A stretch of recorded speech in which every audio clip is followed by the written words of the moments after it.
Hello बच्चों, चलिए प्रश्न को पढ़ते हैं और समझते हैं। निम्नलिखित रेखा युग्मों के बीच का कोण ज्ञात कीजिए। तो रेखा दी हुई है हमें y बराबर x और y बराबर 1 माइनस x। ठीक है बच्चों, तो हम प्रश्न को हल करने से पहले प्रश्न की मुख्य अवधारणा लिख लेते हैं।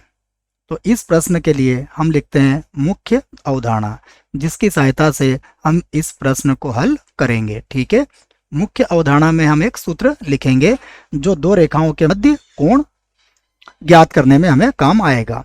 अगर दो रेखाओं के मध्य कोण अल्फा है तो टेन अल्फा बराबर होता है m1 माइनस m2 और बटे में आता है 1 प्लस m1 m2। ठीक है बच्चों, तो ये सूत्र की सहायता से हम लोग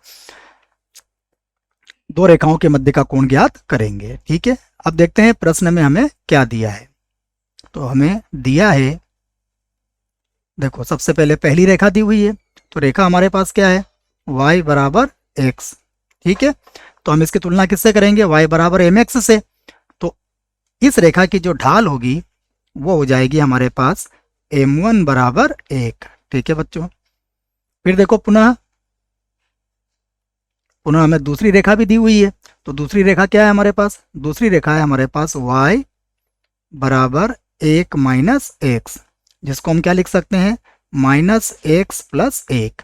तो यहाँ देखो x का गुणांक कितना हो जाएगा -1। तो हमारी दूसरी रेखा की जो प्रवणता है वो हो जाएगी -1। ठीक है, तो दोनों रेखाओं की प्रवणता हमारे पास आ गई। अब दोनों रेखाओं के मध्य कोण हम ज्ञात कर लेते हैं। तो देखो अब दोनों रेखाओं के मध्य कोण ज्ञात करने का सूत्र हमारे पास क्या है, ये है टेन अल्फा बराबर मापांक m1 माइनस m2 बटे में 1 प्लस m1 m2। ठीक है बच्चों, तो यहाँ देखो ये हो गया टेन अल्फा बराबर 1 माइनस, देखो m1 का मान तो 1 है और m2 का मान कितना है -1, तो ये हो गया -1 और बटा 1 प्लस m1 m2, तो ये हो गया 1 और ये हो गया हमारा -1। ठीक है बच्चों, तो देखो ये माइनस माइनस तो प्लस हो जाएगा और ये 1 माइनस 1 0 हो जाएगा। तो कितना आ जाएगा टेन अल्फा बराबर हमारे पास, टेन अल्फा बराबर हमारे पास आ जाएगा 2/0। ठीक है, तो हम लिख लेते हैं टेन अल्फा बराबर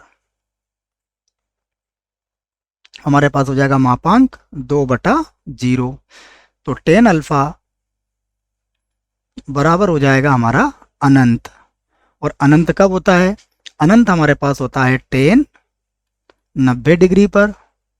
तो यहाँ से देखो अल्फा का मान कितना आ गया हमारे पास 90 डिग्री आ गया है। ठीक है, तो ये दो रेखाओं के मध्य कोण है। आशा करता हूँ आपको इस प्रश्न का उत्तर समझ में आया होगा। धन्यवाद।